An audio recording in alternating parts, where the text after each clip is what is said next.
Hi guys, welcome back to my channel. My name is Christine and welcome back if you're a subscriber, and welcome if you're new here. So finally I have gotten around to doing February's wrap up. I know it's extremely late and I'm really sorry, and yeah, I do apologize. I do really apologize for that. It's been a hectic, busy 2 weeks, and I have, the universe has thrown many random things in front of me and I have tried to deal with it the best I can. So chaos, slightly a little bit of a chaos. So anyway, let's get on with my wrap up / continuation of my love story. So I was looking at my bookshelf in February and thinking, what should I read? It's a month of love, so I probably should read some romantic books. And I was thinking, oh, I can't deal with romantic books for the whole month. I think I will lose my mind. I can't deal with it. So I thought to create my own love story from the book titles. So let's see if you guys get my drift. I've created this. So we start with, well, I mean, you can create your own character. Let's say, for my purposes, my woman, the woman whose love story we're creating here, is going to be Margaret. It's just, I'm feeling Margaret, so it's going to be Margaret. So just go with it, guys. Just go with it. So we start with super sad true love story. We follow with heart-shaped bruise. We go to Drunk Tongue Pink, the Chocolate Apothecary, and of course we follow then with the Thinking Woman's Guide to Real Magic. And you know, this is the culmination of the story, the Electrical Venus. And then we get the Little Shop of Happily Ever After. And I had to include the next one because that is just my sense of humor. They both die at the end. The end. So that was my creation of, I hope my husband's not coming home because I hope my housemate's not coming home because he's gonna laugh at me if I'm making this video. It's gonna be like, haha, Christine, it's really funny. And I will not be able to talk about any of the books because he's gonna be sitting on the couch and I'll be like, what? So anyway, let's start with the I did not finish all of the books that I kind of set out for myself to read. However, I did finish most of them. So I mean, the rest I will get back to you guys at the end of March and beginning of April, so when I'm gonna do my other wrap up. So let's start with the Gary Steingart Super Sad True Love Story. Wow, this book left me very uneasy. It is a political satire. It's set in a dystopian future where America is on the brink of economic, social, military collapse, pretty much everything. And people who read books are frowned upon, and basically Americans are illiterate. So our main character is Lenny Abramov, a middle-aged man working for post-human services that provide immortality for rich individuals. And he wants to be immortal himself. He wants to get all of these new treatments that make you younger and more beautiful, but he can't quite afford it. And he falls in love with this beautiful Korean woman, a young graduate, and it's about their relationship and their story, how they are navigating, how each of them are navigating this on the brink of collapse situation in America. And it's definitely very scathing, very acerbic, very caustic writing style. So it made me uneasy many times. I couldn't read more than 10-20 pages and I had to put it down because there's a lot of information that just is blasted into you. So you kind of need to just read this very slowly. Just my subjective view is that this book was meant more for it's meant more for male audience than females, because the sexuality here is extremely trivialized and very crude. It was very uneasy to read occasionally because, for instance, people have these tablets, and you can turn these tablets pretty much on any individual, and it will come up with that individual's ratings, and people are rated by fuckability, personality, and financial status. And it's just, I don't know. And the name, like, you will see, guys, the name of the shops, and I don't know. For me as a woman, it made me just feel very uneasy reading this. But anyway, if you guys have read it, just let me know what you think. I would like to know. I would like to know, because yeah, I do recommend this though. I gave this 3 stars. I do recommend it. However, it's a tricky one. It's a tricky one. Let me know what you think if you guys have read it. So the next book is Tanya Byrne, Shaped Bruise, and this is it's a teenage thriller, I would say. This is about a young girl called Emily Knoll, and she's awaiting trial, and it is after the trial that they find a diary left in her room, and the diary that she has written about what led to her committing this heinous crime, which you will find out about in the book. This book, I didn't enjoy it. I thought it wasn't very good. Here's the problem.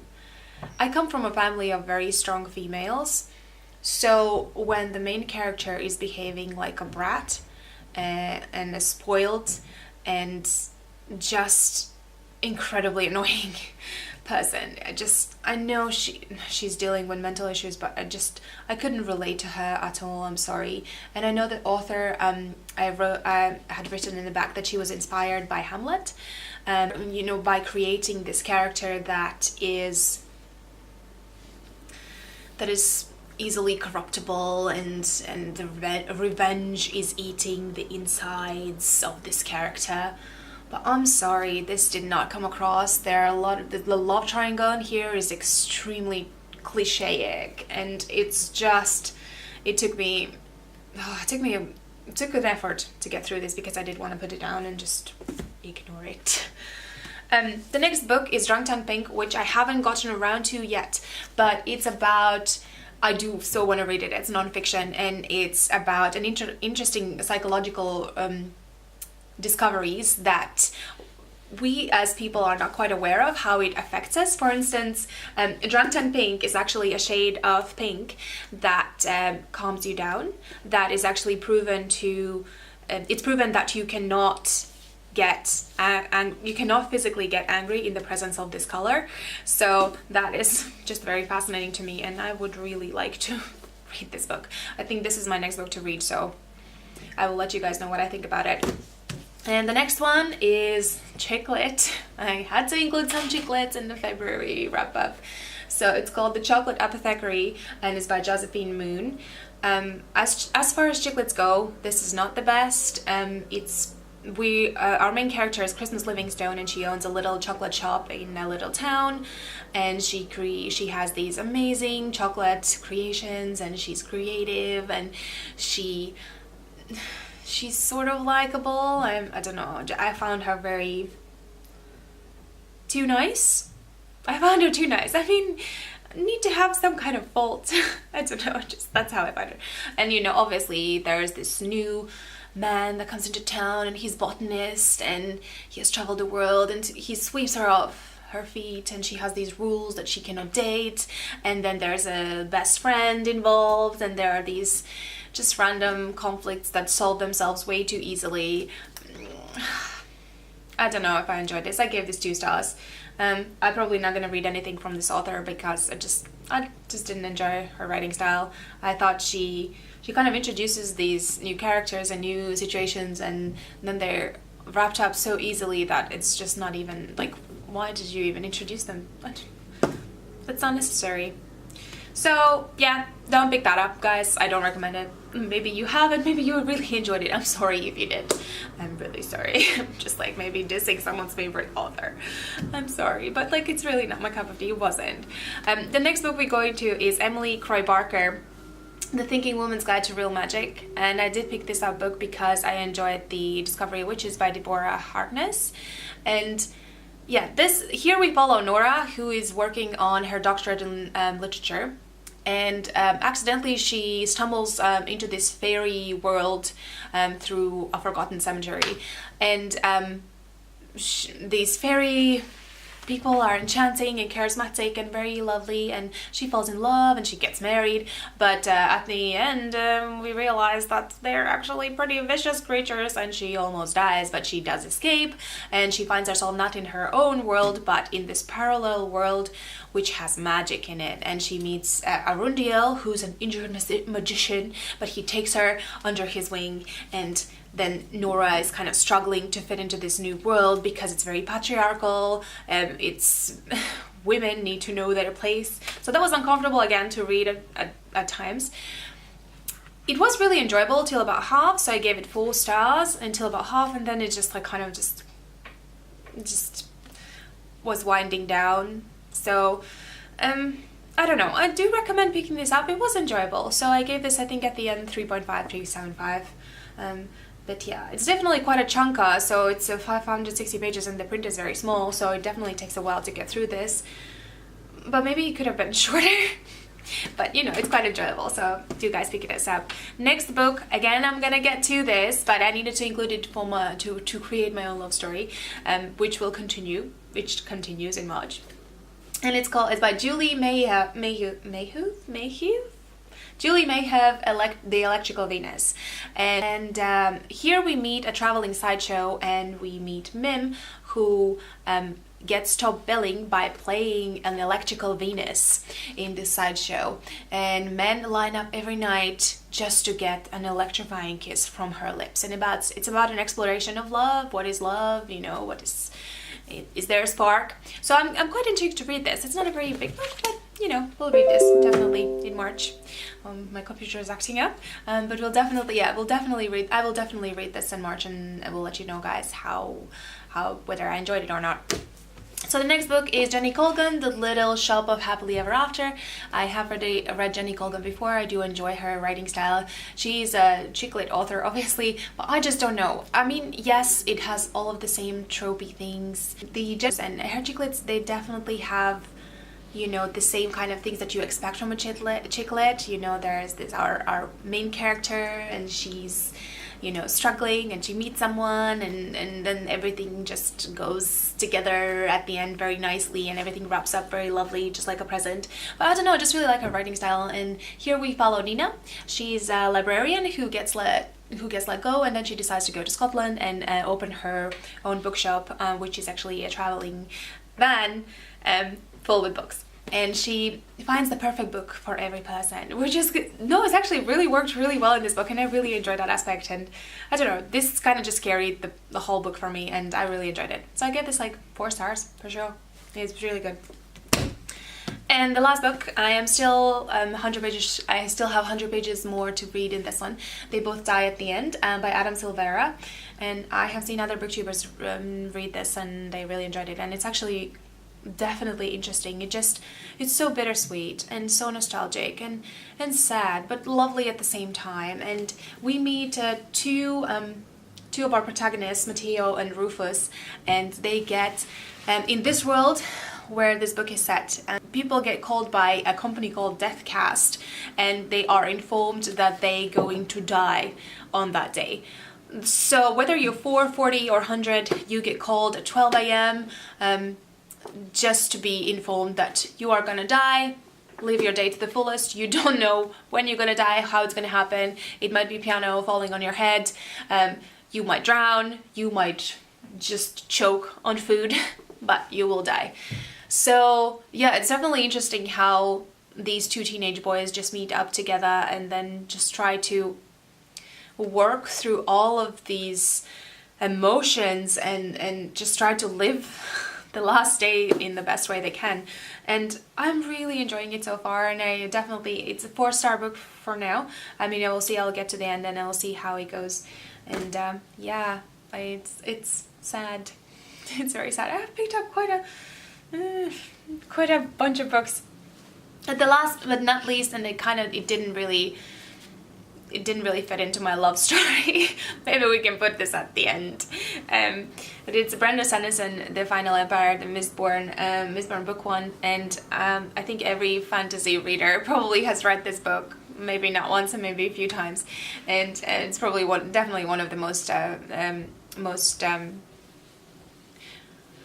read books of Brandon Sanderson. And in this fantasy world, there is a cool magic system called allomancy, and you get special powers by ingesting metals. However, obviously, not everyone is an allomancer. Not everyone will be able to do these things. So allomancers are the people who can ingest metals and can then do the powers. For instance, you can ingest iron, steel, tin, pewter, brass, zinc, copper, and bronze, and then you can pull nearby metals, you can push nearby metals, you can enhance senses, enhance physical abilities, soothe emotion, riot emotions. So this is more of a character-driven fantasy novel than action-driven, and it's very descriptive, and it felt for me a bit too slow at times, and the pacing was an issue for me. However, it came together really, really well at the end, and everything just kind of made sense. So that I really, really enjoyed. However, I was struggling with it a little bit, so I gave it 3.75. So I think Brandon Sanderson fans might kill me, but I'm sorry. I mean, it was enjoyable, but it wasn't a 5-star book. I'm sorry, it wasn't a 5-star book. But I do recommend it, definitely pick it up. I'm gonna pick up, I have the second and third one already, so I will definitely read those. So there you go, guys. That was my wrap up. I hope you enjoyed it. I hope it wasn't too long. I mean, I tried to kind of keep it short, but I still go into the ramble, and then I just ramble on. So yeah, check out my next video, because I have received the Book Box Club box as well, and I haven't opened the February one as well, so I might open those both together, or I might just go through my book haul. That obviously I should not be getting any more books, but I still do. I just go, oh, books, yes, can I have some more? And yeah, I can go through that to see what I've gotten lately, and yeah, just let me know what you want, guys. I also can do a video of my favorite books from last year, because I read quite a few. Even though I wasn't on the booktube, I still read quite a few books. So if you want to see that video, just let me know. And thank you for watching, and do subscribe if you want to see me again. If you don't, obviously, then do not. But thank you for watching, and bye, and see you in my next video. Please leave a comment, and yeah, communicate. I will try to answer the best I can, and maybe not straight away, but I will just check it as soon as I can. So yeah, guys, bye. Enjoy your day, and enjoy what's left of March.